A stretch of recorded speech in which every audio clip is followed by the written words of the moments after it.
النبي صلى الله عليه وسلم إذا كان يوم عيدهم يعني يوم فطرهم باها بهم الملائكة وقال الرجيم قد أفلح من تزكى وذكر اسم ربه فصلى الله أكبر لا إله إلا الله والله أكبر الله أكبر. రంజాన్ పండుగ పర్వదినం సందర్భంగా చిత్తూరు జిల్లా పులిచెల మండలం కల్లూరులో ముస్లిం సోదరులు సదుం రోడ్లోని ఈద్గాలో ప్రత్యేక ప్రార్థన నిర్వహించారు. అనంతరం ఒకరికొకరు ఈద్ ముబారక్ చెప్పుకున్నారు. قدم النبي صلى الله عليه وسلم المدينة ولهم يومان يلعبون فيهما فقال ما هذان اليومان؟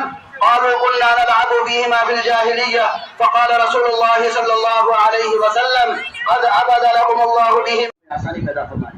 اس لیے پہلی گزارش یہ ہے کہ آپ حضرات نماز کا اہتمام جس طرح رمضان میں کرتے تھے جیسے عید کی مبارکبادی دیں، ایک دوسرے سے گلے ملیں، ایک دوسرے کو معاف کریں اور سب کو اپنی خوشیوں میں شامل کریں.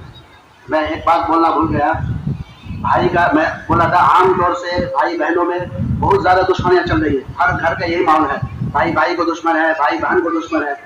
ایک چھوٹا سا واقعہ آپ کے سامنے رکھ دیتا ہوں کہ بھائی بہن کا بھائی کی محبت کتنی جو مضبوط ہوتی ہے، اس کے اندر کتنا پیار ہوتا ہے، اس کے اندر کتنا وفا ہوتا ہے.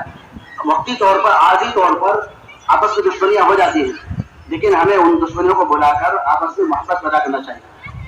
حجاج ابن یوسف بہت بڑا ظالم گزرا ہے، میں نے گزشتہ بھی آپ کو بتایا تھا. اس نے 1,20,000 لوگوں کو ناحق قتل کیا، 1,20,000. اور اس کے قید خانے میں ہر ہمیشہ 80,000 لوگ ناحق قید میں رہتے تھے. ایک مرتبہ اس کے سامنے ایک عورت لائی گئی، اس کے ساتھ 3 مرد تھے. ایک عورت ہے، اس کے ساتھ 3 آدمی ہیں.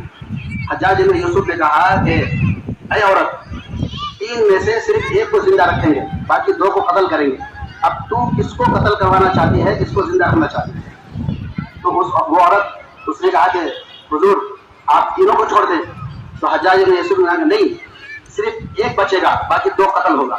اس میں ایک اس کا شوہر تھا، دوسرا اس کا بیٹا تھا، تیسرا اس کا بھائی تھا. عورت بھی پاکستان کے علاقے کی ہوشیار اور سمجھدار عورت تھی، دیندار عورت تھی. وہ چھوڑ دو اس سے کہ بیٹا ماں کی محبت ہوتی ہے، اولاد سب کچھ قربان کر سکتے لیکن بیٹے کو قربان ہونا دیکھنا بھی پسند کرتے. تو اس عورت نے کہا کہتے ہیں لیکن بھائی دوسرا نہیں ہو سکتا، والا رشتہ ہوتا ہے. اس لیے رشتے کو نبھانے کی کوشش کریں، آپس کی ساری دشمنیاں ختم کر دیں.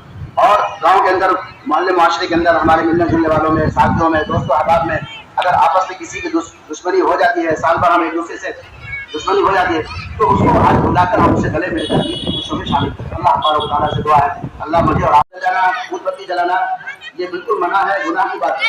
اور اس سے آگ لگ جاتی ہے، اور آگ لگنے کی وجہ سے پورے قبرستان میں آگ ہو جاتا ہے.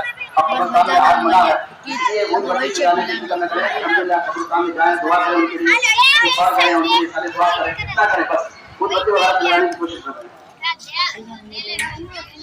اللهم صل على سيدنا وشفيعنا محمد لا اله الا انت سبحانك اني كنت من الظالمين يا ارحم الراحمين يا اكرم